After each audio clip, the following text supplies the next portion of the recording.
High viewers, welcome to markets at 11 AM. ఇక డీటెయిల్స్లోకి వెళ్ళినట్టయితే మార్కెట్స్ చూసుకున్నట్టయితే ఈ రోజుని ఫ్లాట్ నోట్తో స్టార్ట్ చేసాయని చెప్పుకోవచ్చు. అండ్ ఓపెన్ అయిన లెవెల్స్ దగ్గర నుంచి కూడా చూసుకున్నట్టయితే మార్కెట్స్ ప్రారంభించిన లెవెల్స్ని కూడా నిలబెట్టుకోలేకుండా అక్కడ నుండి కూడా ఒక డిప్ అనేది వచ్చినప్పటికీ కూడా లాస్ట్ హాఫ్ అన్ అవర్ నుండి కూడా ఒక స్ట్రాంగ్ రికవరీ అనేది మనం రావడం చూసాము. బట్ రికవరీ వచ్చిన లెవెల్ని కూడా మార్కెట్స్ నిలబెట్టుకోలేకుండా అక్కడ నుండి కూడా మళ్ళీ అగైన్ కరెక్ట్ అవుతూ వస్తున్నాయి. ఓవరాల్గా చెప్పుకోవాలి అంటే మార్కెట్స్ కొంతవరకు వాలటిలిటీ అనేది మార్కెట్స్లో ఎక్కువగా కనిపిస్తూ ఉంది. సెన్సెక్స్ చూస్తే నిన్నటి క్లోజింగ్కి 114 పాయింట్స్ అప్ సైడ్తో 35,964 వద్ద ఓపెన్ అయిన సెన్సెక్స్ ప్రస్తుతం కనుక చూసుకున్నట్టయితే అరౌండ్ 9 పాయింట్స్ పాజిటివ్గా 35,859 వద్ద ట్రేడ్ అవుతూ వస్తూ ఉండగా నిఫ్టీ ప్రీవియస్ క్లోజింగ్కి అరౌండ్ 15 పాయింట్స్ అప్ సైడ్తో 10,786 ఆ లెవెల్ వద్ద ఓపెన్ అవ్వగా ప్రస్తుతం చూసుకున్నట్టయితే అరౌండ్ 6 పాయింట్స్ నెగిటివ్ సైడ్తో 10,765 ఆ రేంజ్లో ట్రేడ్ అవుతూ వస్తూ ఉంది. అండ్ బ్యాంక్ నిఫ్టీ కనుక చూసుకున్నట్టయితే నిన్నటి క్లోజింగ్కి 3 పాయింట్స్ డౌన్ సైడ్తో 27,301 వద్ద ఓపెన్ అయిన బ్యాంక్ నిఫ్టీ ప్రస్తుతం చూసుకున్నట్టయితే 25 పాయింట్స్ నెగిటివ్గా 27,278 వద్ద ప్రస్తుతం బ్యాంక్ నిఫ్టీ ట్రేడ్ అవుతూ వస్తూ ఉంది. ఇక mid and small cap stocks విషయానికి వచ్చినట్టయితే మిడ్ క్యాప్ బేస్ స్టాక్స్ ఓవరాల్గా చూసుకున్నట్టయితే కొంతవరకు ఫ్లాట్గా ట్రేడ్ అవ్వడం చూస్తున్నాము. అడ్వాన్సెస్ కొంత హయ్యర్ సైడ్లో ఉన్నప్పటికీ కూడా చూసుకున్నట్టయితే మిక్స్డ్గా కనిపిస్తున్నాయి. ప్రస్తుతం అడ్వాన్సెస్ చూస్తే 814గా ట్రేడ్ అవుతుండగా డిక్లైన్సెస్ అరౌండ్ 776 ఆ రేంజ్లో ట్రేడ్ అవుతూ రావడం గమనిస్తున్నాము. ఇక నిఫ్టీ గెయిన్స్ అండ్ లూజెస్లో కనుక చూసుకున్నట్టయితే sun pharma around 2.63% and Eicher motors 2.5% and Tata motors 2.08% and ICICI Bank 1.5% and India bulls housing finance 1.030% వరకు పాజిటివ్గా ట్రేడ్ అవుతూ వస్తున్నాయి. అండ్ నిఫ్టీ లూజర్స్లో కనుక చూసుకున్నట్టయితే UPL 1.41%, Zee entertainments 1.19%, Kotak Mahindra 1.08% and HPCL 0.80% and Power Grid Corporation around 1% వరకు డౌన్ సైడ్లో ప్రజెంట్ ట్రేడింగ్ని హోల్డ్ చేస్తూ వస్తున్నాయి. ఇక రూపీ చూసుకున్నట్టయితే 12 పైసా లోయర్ సైడ్తో 69.80 వద్ద ఈరోజు డేని స్టార్ట్ చేసిందని చెప్పుకోవచ్చు. ఇక ఏషియన్ మార్కెట్స్ విషయాన్ని కనుక వచ్చినట్టయితే ప్రస్తుతం ఏషియన్ మార్కెట్స్ అన్నీ కూడా చూసుకున్నట్టయితే కొంతవరకు నెగిటివ్గానే ట్రేడ్ అవుతూ వస్తున్నాయి. ఎక్సెప్ట్ కొంత చూసుకున్నట్టయితే ఓవరాల్గా కూడా ఏషియన్ మార్కెట్స్ కూడా మిక్స్డ్గా ఉన్నాయనుకోవచ్చు. Nikkei, straits times and Hang Seng positive వేస్లో ఉన్నప్పటికీ తైవాన్ ఇండెక్స్ అండ్ కోస్పీ చూసుకున్నట్టయితే నెగిటివ్గా ట్రేడ్ అవుతూ వస్తున్నాయి. నికై 256 points and straits times 14 points and Hang Seng 26 points వరకు పాజిటివ్ వేస్లో మూవ్ అవుతుండగా Taiwan index around 32 points and KOSPI 5 points, Shanghai composite around 4 points వరకు నెగిటివ్గా ట్రేడ్ అవుతూ వస్తున్నాయి. ఎస్జీఎక్స్ నిఫ్టీ కనుక చూసుకున్నట్టయితే అరౌండ్ 11 పాయింట్స్ నెగిటివ్గా 10,794 ఆ రేంజ్లో ప్రజెంట్ ట్రేడింగ్ని హోల్డ్ చేస్తూ వస్తోంది. ఇక BSE mid and small cap gainers కనుక చూసినట్టయితే Adani power nearly 4% and page industries 3%, NBCC India 2.38%, Muthoot finance 1.85% వరకు పాజిటివ్గా ట్రేడ్ అవ్వడం చూస్తున్నాము. And Nifty losers BSE small cap గెయినర్స్లో కనుక వెళ్ళినట్టయితే HFCL 10.82%, capital trust 4.86%, HDIL around 3.31%, action construction 2.5% and Sudarshan chemicals 2% to 2.5% మధ్య అప్మూలో ట్రేడ్ అవ్వడం చూస్తున్నాము. ఇక ఓవరాల్గా మార్నింగ్ సెషన్ మార్కెట్స్పై విశ్లేషణ అందించేందుకు ట్రేడర్స్ మెయిల్స్ అండ్ కాల్స్కి ఆన్సర్ చేసేందుకు ప్రస్తుతం మన స్టూడియోలో ఉన్నారు టెక్నికల్ అనలిస్ట్ సూర్యదేవ్ గారు. వారిని అడిగి మరిన్ని విషయాలు తెలుసుకుందాం. ట్రేడర్స్ అండ్ ఇన్వెస్టర్స్ మీకు ఇలాంటి డౌట్స్ ఉన్నా కూడా పైన స్క్రోల్ అవుతున్న నెంబర్ అండ్ మెయిల్ ఐడికి కాల్ అండ్ మెయిల్ చేయొచ్చు. సో దట్ సూర్యదేవ్ గారు మీ డౌట్స్కి ఆన్సర్ చేస్తారు. అండ్ అలాగే వీఆర్ స్క్రీన్ పైన డిస్ప్లే అవుతున్న నెంబర్ చూసుకున్నట్టయితే 9963155572 ఈ నెంబర్ స్క్రీన్ పైన డిస్ప్లే అవుతా ఉంది. సో మీకు ఎలాంటి డౌట్స్ ఉన్నా కూడా ఈ నెంబర్కి కాల్ చేయొచ్చు. హాయ్ సూర్యదేవ్ గారు. హాయ్ అండి. ఓవరాల్గా మార్కెట్స్ ట్రెండ్ చూసుకున్నట్టయితే మార్కెట్స్ ఫ్లాట్ మోడ్తో డేని స్టార్ట్ చేశాయి. బట్ అక్కడ నుండి చూసుకున్నట్టయితే మార్కెట్స్ ఓపెన్ అయిన లెవెల్స్ని నిలబెట్టుకోలేకుండా అక్కడ నుండి కూడా డిప్ అనేది రావడం మనం చూస్తున్నాము. But last half an hour back dip వచ్చిన లెవెల్ దగ్గర నుంచి కూడా ఒక మంచి రికవరీ అనేది మనం చూసాము. స్ట్రాంగ్ రికవరీ అనేది వచ్చినప్పటికీ కూడా అది కూడా మళ్ళీ సస్టైన్ అవ్వలేకపోయిందని అనుకోవచ్చు. ప్రస్తుతం మళ్ళీ మార్కెట్స్ కరెక్షన్ మోడ్లోనే ట్రేడ్ అవుతూ వస్తున్నాయి. ఓవరాల్గా చెప్పుకోవాలంటే కొంత వాలటిలిటీ అనేది మార్కెట్స్లో ఎక్కువగా మనం చూస్తున్నాము. సెక్టర్స్ వైజ్లో, స్టాక్స్ వైజ్లో కూడా ఎక్కువగా స్టాక్ స్పెసిఫిక్ యాక్షన్ ట్రెండ్ అనేది ఎక్కువగా కనిపిస్తోంది. ఈరోజు ఫార్మాలో ఒక ర్యాలీ అనేది చూస్తున్నప్పటికీ రెస్ట్ ఆఫ్ ద సెక్టర్స్ అన్నింటిలో కూడా కొంత కరెక్షన్ అనేది కనిపిస్తోంది. సో మీ పాయింట్ ఆఫ్ వ్యూలో కనుక చూసుకున్నట్టయితే ఇవాల్టి మార్నింగ్ సెషన్ మార్కెట్స్లో మీరు ఎలాంటి ట్రెండ్ని నోట్ చేస్తున్నారు? చూడండి, ఈరోజు మూమెంటం అనేది నిన్న ఎక్స్పెక్ట్ చేసిందే. నిన్న ఎప్పుడైతే ఆ గ్యాప్ అప్ అన్నది ఓపెన్ అయిందో మనం నిన్న చెప్పుకోవడం జరిగింది. ఆ గ్యాప్ని ఫిలప్ చేసే ప్రయత్నం జరిగే అవకాశాలు ఉన్నాయని. సో అలా ఆ గ్యాప్ నిన్న నిఫ్టీలో 40 పాయింట్స్ గ్యాప్ రావడం, బ్యాంక్ నిఫ్టీలో 100 పాయింట్స్ గ్యాప్ రావడం చూసాం. సో ఆ గ్యాప్ అనేది ఈరోజు ఫిలప్ అయింది. సో ఆ గ్యాప్ ఫిలప్ తర్వాత ఒక చిన్న బౌన్స్ వచ్చినప్పటికీ మళ్ళీ ఆ బౌన్స్ కూడా ఫెయిల్ అయిపోవడం చూస్తున్నాం. సో ఈరోజు 10,780 కింద నిఫ్టీ ట్రేడ్ అయినంత వరకు ఈ బేరిష్నెస్ అనేది కొనసాగే అవకాశాలు ఉంటాయి. సో ఓవరాల్ ట్రెండ్ అయితే మనకి షార్ట్ టైంలో ఈ బౌన్స్ కౌంటర్ బౌన్స్ అని భావించడం జరిగింది. సో ఆ బౌన్స్ కూడా ఫెయిల్ అయినట్టుగా భావించాల్సి ఉంటుంది. ఇప్పుడు గ్యాప్ అనేది మనకు 10,740 దగ్గరలో ఉంది లోయర్ లెవెల్. ఆ 10,740 కింద కనుక ఈరోజు క్లోజ్ అయితే మనకి నెక్స్ట్ డైరెక్షన్ డౌన్ సైడ్లోనే ఉండే అవకాశాలు ఉన్నాయని మనకి ఇండికేషన్ వస్తుంది. సో ఈరోజు ఇంట్రాడే పాయింట్ ఆఫ్ వ్యూలో 10,740 అనేది కీలకమైన సపోర్ట్గా భావించాలి. ఆ సపోర్ట్ కింద ఒకసారి బ్రేక్ డౌన్ అయితే కనుక నెక్స్ట్ ఇప్పుడున్న అమ్మకాల ఒత్తిడి ఎక్కువ అయ్యే అవకాశాలు ఉంటాయి. దాని కింద నెక్స్ట్ 10,660 వరకు డౌన్ సైడ్ మూమెంట్ కొనసాగే అవకాశాలు ఉంటాయి. అదేవిధంగా బ్యాంక్ నిఫ్టీ విషయానికి వస్తే 27,300 కింద ఉన్నంత వరకు బ్యాంక్ నిఫ్టీలో బేరిష్నెస్ అనేది కొనసాగే ఛాన్సెస్ ఉంటాయి. సో అక్కడి నుంచి దాని కింద ఉన్నంత వరకు మళ్ళీ నెక్స్ట్ డైరెక్షన్ 27,000 వరకు వచ్చే అవకాశాలు ఉంటాయి. సో అది కనుక బ్రేక్ డౌన్ అయితే మనకి కన్ఫర్మేషన్ అనేది వస్తుంది ఓవరాల్ ట్రెండ్ డౌన్ సైడ్లోకి మారిందని. సో ఓవరాల్గా మనకి ఏషియన్ మార్కెట్స్ గమనించిన వాటిల్లో కూడా ఒక హయ్యర్ లెవెల్స్ నుంచి రివర్సల్ రావడం చూస్తున్నాం. సో ఓవరాల్గా మనకంటే రీసెంట్ బౌన్సెస్ అన్నది ఫెయిల్ అయినట్టుగానే భావించాల్సి ఉంటుంది. సో సెక్టోరల్ వైజ్గా గమనిస్తే మార్నింగ్ ఓపెనింగ్లో మనకి ఏదైతే కొద్దిగా సెక్టర్స్ కొద్ది పాజిటివ్గా ట్రేడ్ అయినప్పటికీ ప్రజెంట్ ఇప్పుడు కనుక చూస్తే అది మళ్ళీ ప్రాఫిట్ బుకింగ్లోకి జారుకుంటున్నట్టుగా కనిపిస్తూ ఉంది.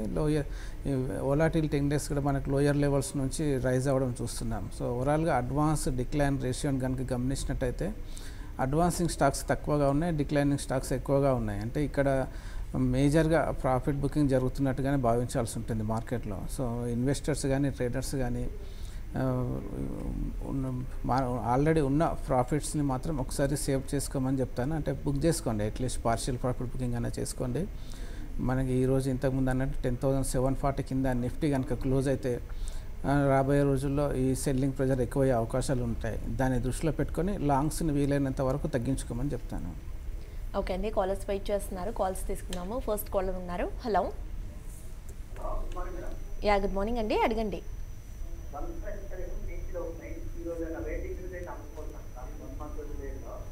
ఏంటండి? ఓకే,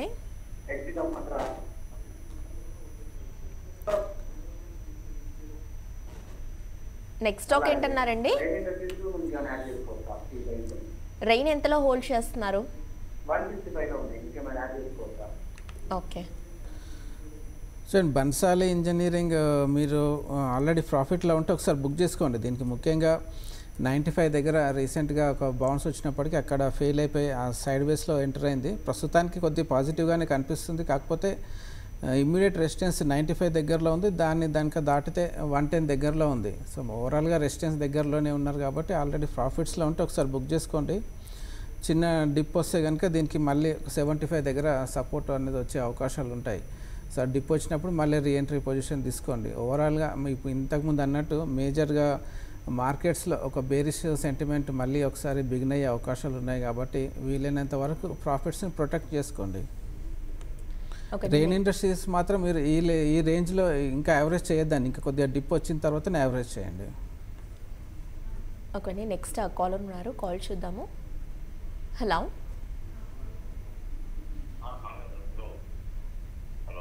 యా చెప్పండి, ఏ స్టాక్ గురించి తెలుసుకోవాలనుకుంటున్నారు? హలో,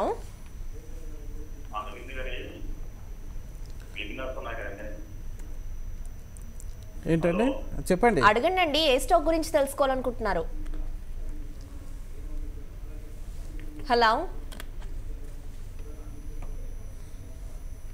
ఓకే అండి, కాల్ డ్రాప్ అయినట్టుంది. అండ్ ముఖ్యంగా చూసుకున్నట్టయితే సూర్యదేవ్ గారు ఈరోజు ఓవరాల్గా సెక్టర్స్ వైజ్లో కనుక చూసుకున్నట్టయితే నిన్న కొంత ఫ్లాట్ కరెక్షన్ మోడ్లో ట్రేడ్ అయిన ఫార్మా స్టాక్స్ కనుక చూసుకున్నట్టయితే ఈరోజు ర్యాలీలో మూవ్ అవడం చూస్తున్నాము. ఈరోజు compare to all of the sectors pharma sector ఒకటి బెటర్గా కనిపిస్తుంది. ఫార్మా స్టాక్స్ అన్నింటిలో కూడా పాజిటివ్ మూవ్ అనేది మనం చూస్తున్నాము. ముఖ్యంగా సన్ ఫార్మా ఒకటి స్ట్రాంగ్గా ట్రేడ్ అవుతోంది. అరబిందో ఫార్మా కావచ్చు, సిప్లా, డాక్టర్ రెడ్డిస్ నిన్న కరెక్షన్ మోడ్లో ట్రేడ్ అయిన డాక్టర్ రెడ్డిస్ లాంటి స్టాక్స్లో కూడా ఒక పాజిటివ్ ట్రేడ్ మూవ్ అనేది మనం ఈరోజు రావడం చూస్తున్నాము. సో ఎంతవరకు ఈ పాజిటివిటీ అనేది ఫార్మా స్టాక్స్లో కొనసాగే అవకాశం ఉందంటారు? సెకండ్ హాఫ్లో ఇందులో ఏమైనా మళ్ళీ డిప్ అనేది వచ్చే అవకాశం ఉందంటారా, లేదంటే ఈ పాజిటివిటీ అనేది ఫర్దర్గా కంటిన్యూ అవ్వచ్చు అంటారా? సో అండి, ఓవరాల్గా ఫార్మా సెక్టర్ ఇప్పుడు రాబోయే రోజుల్లో కొద్దిగా డిఫెన్సివ్ సెక్టర్గా పనిచేసే అవకాశాలు ఉన్నాయి. సో కాబట్టి లోయర్ లెవెల్స్ దగ్గర ఒక బేస్ అనేది ఫామ్ చేసుకొని మళ్ళీ బౌన్స్ రావడానికి ప్రయత్నం జరుగుతుంది. సో ఈరోజు మిగతా సెక్టర్స్లో అమ్మకాలు ఒత్తిడి వచ్చినప్పటికీ ఫార్మా సెక్టర్స్లో కొద్దిగా స్ట్రాంగ్గా బయింగ్ అనేది జరగడం చూస్తున్నాం. కాబట్టి సన్ ఫార్మాలో కానీ డాక్టర్ రెడ్డిస్లో కానీ బయింగ్ రావడానికి ఎక్కువ అవకాశాలు ఉన్నాయి. సో ఓవరాల్గా ఫార్మా సెక్టర్ అనేది బై అండ్ డిప్స్ మోడ్లో ఉందని గమనించాల్సి ఉంటుంది. సో ఇన్వెస్ట్మెంట్ పరంగా ఇది బై అండ్ డిప్స్ అనేది చెప్పాల్సి ఉంటుంది. సో ఎవ్రీ డిప్ కూడా బయింగ్ ఆపర్చునిటీగానే తీసుకోవాల్సి ఉంటుంది. ఓకే, నెక్స్ట్ కాలర్ ఉన్నారు శ్రీనివాస్. హలో, చెప్పండి Srinivas.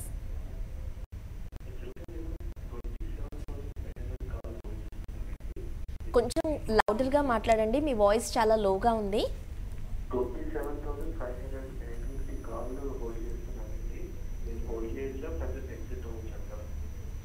Bank Nifty call option అండి.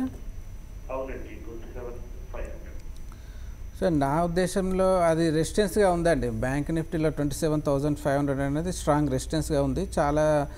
చాలాసార్లు ఆ రేంజ్ వరకు వెళ్ళడానికి ప్రయత్నం జరిగిన ప్రతిసారి ఫెయిల్ అయింది. సో ఇప్పుడు నా ఉద్దేశంలో అయితే ఆ కాల్ ఆప్షన్ మీరు దాంట్లోంచి బయటకు వచ్చేసి, లేదంటే మీరు దాన్ని హోల్డ్ చేస్తూ ఒక డౌన్ సైడ్లో ఒక హెడ్జింగ్ పర్పస్లో మీరు డౌన్ సైడ్ ఒక పుట్ ఆప్షన్ తీసుకోమని చెప్తాను. ప్రస్తుతం 27,280 దగ్గరలో బ్యాంక్ నిఫ్టీ ట్రేడ్ అవుతుంది. 27,200 కానీ 27,100 పుట్ ఆప్షన్ కూడా తీసుకోండి. మీరు రెండు పెట్టుకోండి. మీకు ఒక మేజర్ మూమెంటం వచ్చినప్పుడు మీకు అడ్వాంటేజ్ అనేది ఉంటుంది. నెక్స్ట్ కాల్ చూద్దాము. నెల్లూరు నుండి రమేష్. హలో,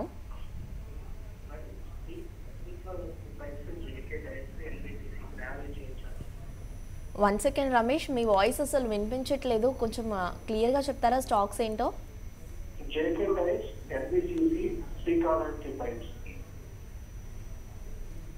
ఇవన్నీ హోల్డ్ చేస్తున్నారా, బయింగ్కి వెళ్ళాలనుకుంటున్నారా? ఎంతలో హోల్డ్ చేస్తున్నారు? ఓకే, షార్ట్ టర్మ్తో తీసుకున్నారా అండి? మూడు కూడా లాంగ్ టర్మ్కా? ఓకే.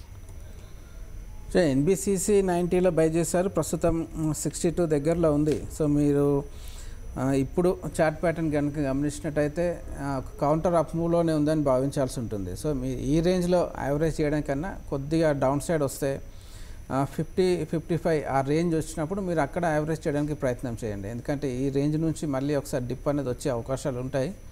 సో ఆ డిప్ వచ్చినప్పుడు మీరు లాంగ్ టర్మ్ ఇన్వెస్టర్ అయితే అక్కడ యావరేజ్ చేసుకోండి. జేకే టైర్స్ విషయానికి వస్తే, జేకే టైర్స్ 141లో మీరు లాంగ్స్ బిల్డప్ చేస్తున్నారు. ప్రస్తుతం 103 ఆ జోన్ దగ్గరలో ట్రేడ్ అవుతుంది. సో మీరు దీంట్లో కూడా ఆల్మోస్ట్ ఈ రేంజ్లో కాకుండా కొద్దిగా డిప్ వచ్చిన తర్వాత 90-95 ఆ జోన్ వస్తే ఆ జోన్ దగ్గర మీరు యావరేజ్ చేయడానికి ప్రయత్నం చేయొచ్చు. ఈ రేంజ్లో మీరు అవాయిడ్ చేయండి. కొద్దిగా డిప్ వచ్చే వరకు ఆగి అక్కడ యావరేజ్ చేయడానికి ప్రయత్నం చేయండి.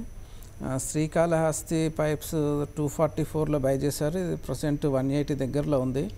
సో ఇది 165-170 ఆ జోన్ దగ్గర బేస్ ఫామ్ చేయడానికి ప్రయత్నం జరుగుతుంది. సో మళ్ళీ ఆ రేంజ్ని మళ్ళీ ఒకసారి రీటెస్ట్ చేసే ఛాన్సెస్ ఉంటాయి. కాబట్టి ఈ లెవెల్లో కాకుండా ఇంకా కొద్దిగా ఒక 10% డిప్ వచ్చిన తర్వాత మీరు యావరేజ్ చేయడానికి ప్రయత్నం చేయండి. ఇది కూడా ఇమ్మీడియట్ అప్ మూవ్ అనేది రాకపోవచ్చు. లాంగ్ టైంలో కొద్దిగా కన్సల్టేషన్ తర్వాత మళ్ళీ అప్ సైడ్ వచ్చే అవకాశాలు ఉంటాయి. కాబట్టి మీరు తొందరపడి ఒకేసారి యావరేజ్ చేయకండి. డిప్లో కొద్దిగా అక్యుములేషన్ చేసుకుంటూ ఉండండి. ఓకే అండి, ఇక ముఖ్యంగా యూపీఎల్ కనుక చూసుకున్నట్టయితే ప్రస్తుతం వీక్గా ట్రేడ్ అవ్వడం చూస్తున్నాము. నిఫ్టీ టాప్ లూజర్స్లో టాప్ 5 ఆఫ్ ద లూజర్స్లో కూడా టాప్ లూజర్గా యూపీఎల్ ట్రేడ్ అవుతూ వస్తూ ఉంది. సో టెక్నికలీ కనుక అబ్జర్వ్ చేసుకున్నట్టయితే దీనికి సపోర్ట్స్ పరంగా కానీ రెసిస్టెన్స్ ప్రైస్లో కానీ ఎలా ఉన్నాయంటారు సూర్యదేవ్ గారు? సో యూపీఎల్ సపోర్ట్ దీనికి ఇమీడియట్గా వచ్చేసి 728, 730 ఆ జోన్ దగ్గరలో ఉంది. సో రెసిస్టెన్స్ వచ్చేసి 790, 800 జోన్ దగ్గరలో ఉంది. ఆ రేంజ్ ఇప్పుడున్న చార్ట్ ప్యాటర్న్ కనుక గమనించినట్టయితే డౌన్ సైడ్ సపోర్ట్ని బ్రేక్ డౌన్ చేయడానికి ప్రయత్నం జరుగుతున్నట్టుగా అనిపిస్తుంది. 728 కనుక బ్రేక్ డౌన్ అయితే దీంట్లో ఇంకా సెల్లింగ్ ప్రెజర్ అన్నది ఇంకా ఎక్కువ అయ్యే అవకాశాలు ఉంటాయి. అది జరిగితే కనుక నెక్స్ట్ సపోర్ట్ దీనికి 660 దగ్గరలో కనిపిస్తూ ఉంది. ఓవరాల్గా ఈ లాస్ట్ ఫ్యూ డేస్గా కనుక గమనించినట్టయితే ఇది సైడ్ వేస్ ట్రెండ్లో ఉంది. సో ఆ సైడ్ వేస్ ట్రెండ్ నుంచి బయటకు వస్తే కనుక డౌన్ సైడ్ బ్రేక్ డౌన్ అయితే ఇంకా సివియర్గా వన్ సైడ్ మూమెంటం అనేది వచ్చే అవకాశాలు ఉంటాయి. ఓకే అండి, కాల్స్తో పాటుగా మెయిల్స్ కూడా చూద్దాము. బసవ ప్రసాద్ మెయిల్ చేశారు. నెక్టార్ లైఫ్ సైన్సెస్ అరౌండ్ 38లో తీసుకున్నాను 1 year బ్యాక్. ఇది లాంగ్ టర్మ్ మీతో హోల్డ్ ఆర్ ఎగ్జిట్ అని అడుగుతున్నారు. 108లో తీసుకున్నారా? 38. చూడండి, మీరు 1 year బ్యాక్ తీసుకున్నారు 38. ఇది ప్రజెంట్ 18, 19 ఆ రూపీస్ దగ్గరలో బేస్ ఫామ్ చేసుకోవడానికి ప్రయత్నం జరుగుతుంది. ప్రస్తుతానికైతే హోల్డ్ చేయండి. ఒకవేళ టెక్నికల్ బౌన్స్ వచ్చే అవకాశాలు ఉన్నాయి. సో ఇమ్మీడియట్గా రాకపోయినా ఒక మీడియం టైంలో వచ్చే ఛాన్సెస్ ఉన్నాయి. ఆ బౌన్సెస్ వస్తే మీ ప్రైస్ దగ్గర ఎగ్జిట్ తీసుకునే ప్రయత్నం చేయండి. సో ప్రస్తుతానికైతే లోయర్ లెవెల్స్లో ఓవర్సోల్ పొజిషన్లో ఉంది. ఒక టెక్నికల్ బౌన్స్ వచ్చే అవకాశాలు ఉన్నాయి కాబట్టి ఆ బౌన్స్ వరకు కొద్దిగా వెయిట్ చేయండి. వెయిట్ చేసి ఆ బౌన్స్లో ఎగ్జిట్ తీసుకునే ప్రయత్నం చేయండి. నెక్స్ట్ కాల్ చూద్దాము. హైదరాబాద్ నుండి రాజు. హలో, చెప్పండి రాజు.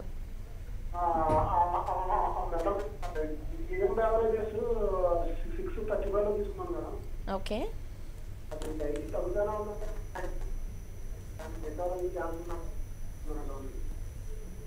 ఇది షార్ట్ టర్మ్కి తీసుకున్నారా, లాంగ్ టర్మ్ మీద హోల్డ్ చేస్తున్నారా? ఓకే, 660లో తీసుకున్నారా? 635. జిఎం బ్రేవరీస్ విషయానికి వస్తే రీసెంట్గా ఫ్యూ డేస్ బ్యాక్ ఇది 780 దగ్గర నుంచి రివర్స్ అవ్వడం చూస్తున్నాం. సో ఎప్పుడైతే ఆ కీలకమైన రెసిస్టెన్స్ దగ్గర నుంచి రివర్స్ అవ్వడం చూస్తుంటే దీని ప్యాటర్న్ కనుక గమనించినట్టయితే మేజర్ డౌన్ సైడ్ మూమెంటం మళ్ళీ బిగిన్ అయినట్టుగా కనిపిస్తుంది. సో అది ముఖ్యంగా ఒక డౌన్ సైడ్ గ్యాప్ అన్నది ఏర్పడింది. సో ఆ డౌన్ సైడ్ గ్యాప్ అన్నది 660 దగ్గర నుంచి అప్ సైడ్లో 710 అంటే ఆల్మోస్ట్ 50 పాయింట్స్ గ్యాప్ అన్నది ఏర్పడింది. కాబట్టి ఆ గ్యాప్ కింద ఉన్నంత వరకు బేరిష్నెస్ అన్నది వచ్చే అవకాశం ఉంది. కాకపోతే next leg of up down side రావడానికి ముందుగా ఆ గ్యాప్ లెవెల్ని మళ్ళీ ఒకసారి రీటెస్ట్ చేసే ఛాన్సెస్ ఉంటాయి. కాబట్టి ప్రస్తుతానికి హోల్డ్ చేయండి. మళ్ళీ ఒకసారి బౌన్స్ వస్తే కనుక ఇది మళ్ళీ 660 జోన్ వచ్చే అవకాశం ఉంది. ఆ బౌన్స్లో మీరు ఎగ్జిట్ తీసుకునే ప్రయత్నం చేయండి. నెక్స్ట్ కాల్ చూద్దాము. కాకినాడ నుండి మూర్తి. హలో, నమస్తే మూర్తి గారు, చెప్పండి. ఓకే,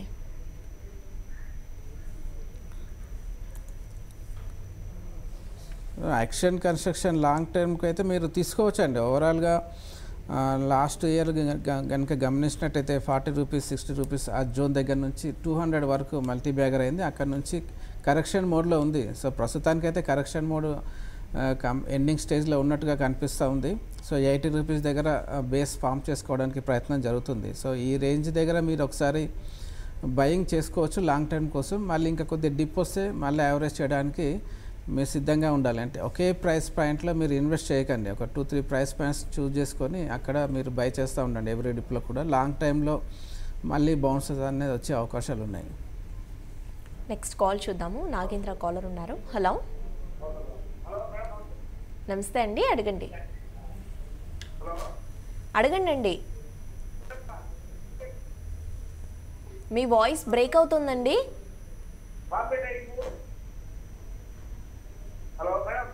బాంబే డైయింగ్ హోల్డ్ చేస్తున్నారా?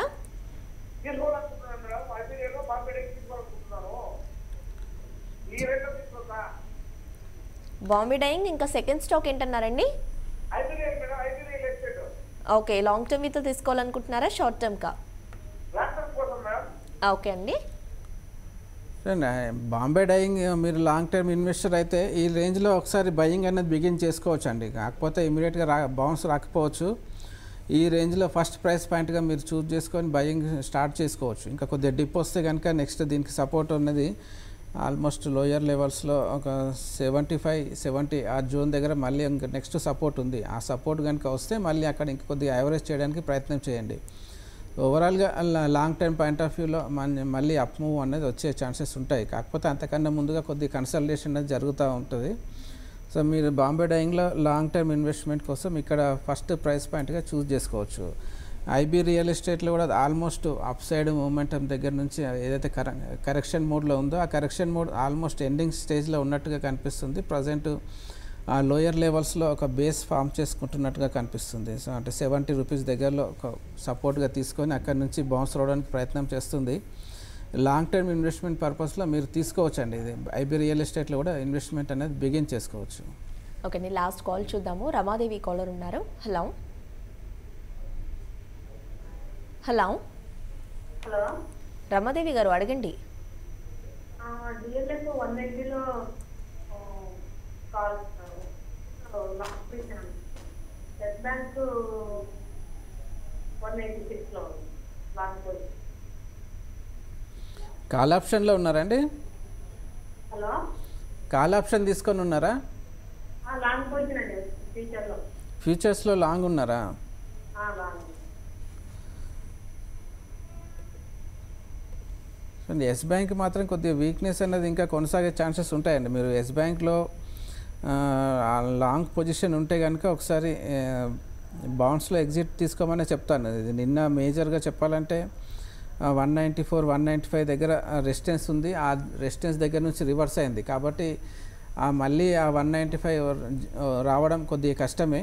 అక్కడ నుంచి రివర్సల్ రావడానికి ఎక్కువ అవకాశాలు ఉన్నాయి కాబట్టి ఎస్ బ్యాంక్ లాంగ్ పొజిషన్స్ నుంచి బయటికి రమ్మని చెప్తాను. అదేవిధంగా డిఎల్ఎఫ్లో లాంగ్ పొజిషన్స్లో ఉన్నారు. కాకపోతే డిఎల్ఎఫ్లో 183, 184 దగ్గర రెసిస్టెన్స్ అనేది ఎదుర్కొంటుంది. సో ఈరోజు ప్యాటర్న్ కనుక గమనించినట్లయితే కొద్దిగా వీక్నెస్ అనేది కనిపిస్తూ ఉంది డిఎల్ఎఫ్లో. కాబట్టి రెండు స్టాక్స్లోనూ మీరు వీలైనంత వరకు ఫ్యూచర్స్లో లాంగ్ పొజిషన్ తగ్గించుకోమని చెప్తాను. ఓకే సురదేవ్ గారు, ఇక మార్కెట్స్ ట్రెండ్ కనుక చూసుకున్నట్టయితే కొంతవరకు మార్కెట్స్ సేమ్ అదే రేంజ్లో ట్రేడ్ అవుతూ రావడం చూస్తున్నాము. కొంతవరకు వాలటాలిటీ అనేది ఇంకా మార్కెట్స్లో కనిపిస్తూ ఉంది. హైస్ నుండి కూడా మీరు అన్నట్టుగా సెక్టర్స్ వైస్లో కానీ స్టాక్స్ వైస్లో కూడా కొంత కరెక్షన్ అనేది చూస్తున్నాము. సో సెకండ్ హాఫ్లో ఎంతవరకు మార్కెట్స్ ట్రెండ్ అనేది కొంత మీ పాయింట్ ఆఫ్ వ్యూలో కనుక అబ్జర్వ్ చేసుకున్నట్టయితే కొంతవరకు ఇదే ట్రెండ్ ఇక్కడ నుండి కూడా మార్కెట్స్ ఇంకా వీక్ అవ్వచ్చు అంటారా, లేదంటే స్టిల్ ఒక చిన్నపాటి రికవరీ ఏమైనా ఎక్స్పెక్ట్ చేయొచ్చు అంటారా? సో ఇప్పుడున్న టెక్నికల్ ఇండికేటర్స్ను చార్ట్ ప్యాటర్న్ కనుక గమనిస్తే డౌన్ సైడ్ రావడానికి ఎక్కువ అవకాశాలు ఉన్నాయి. సో అది కాకుండా 10,780 కింద ట్రేడ్ అవుతుంది కాబట్టి ఇక్కడ నుంచి నెక్స్ట్ గమనించాల్సింది 10,740. సో ఇంకొక 20 పాయింట్స్ కింద కనుక నిఫ్టీ ట్రేడ్ అయితే అక్కడ నుంచి 10,660 వరకు నెక్స్ట్ సపోర్ట్ వైపుగా వెళ్ళే అవకాశాలు ఉన్నాయి. సో ఓవరాల్గా మనకు గ్లోబల్ మార్కెట్స్ని మళ్ళీ మన మార్కెట్స్ కూడా ఫాలో అప్ అయ్యే అవకాశాలు ఉంటాయి. కాబట్టి ఈ రోజుకి మాత్రం బేరిష్నెస్ సెంటిమెంట్ ఇంకా కొనసాగే అవకాశాలు ఉన్నాయి. థ్యాంక్ యూ సురదేవ్ గారు. So weirs present markets trend చూస్తే నిఫ్టీ 11 పాయింట్స్ నెగిటివ్గా 10,760 వద్ద ట్రేడ్ అవుతుండగా సెన్సెక్స్ 5 పాయింట్స్ నెగిటివ్గా 35,844 వద్ద ట్రేడ్ అవుతూ వస్తుంది. అండ్ బ్యాంక్ నిఫ్టీ 38 పాయింట్స్ నెగిటివ్గా 27,266 వద్ద ప్రస్తుతం ట్రేడింగ్ని హోల్డ్ చేస్తోంది. సో ఇది ఇవాల్టి మార్కెట్స్ ఎట్లా అవనీయం 12 మార్కెట్స్లో మెయిల్స్ అండ్ కాల్స్తో మీ ముందుంటాం. Stay tuned.